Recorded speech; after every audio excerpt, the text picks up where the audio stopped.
سب سے پہلے ہمیں یہ بات دیکھنی چاہیے کہ امام تو ہر مسجد میں ہوتا ہے جی سارا سال وہ نمازیں کیسے پڑھاتا ہے؟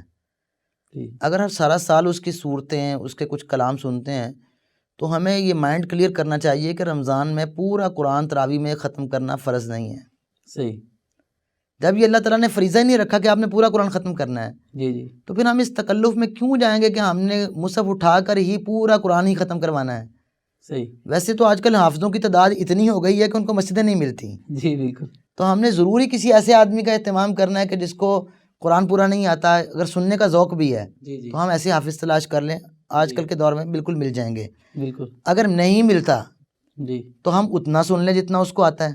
جی اور اگر اس کو آپ کا ذوق بھی زیادہ ہے اور وہ سنانا بھی چاہتا ہے تو پھر ہمیں صحابہ کی زندگی سے اتنی سی رخصت مل سکتی ہے کہ صرف امام جی مصحف پر دیکھ کر پڑھا لے تو صحابہ نے اس پہ کوئی قدغن نہیں لگائی. جی ایک خادم سے، غلام سے قرآن کے مصحف سے دیکھ کر امہات المومنین نے سنا ہے.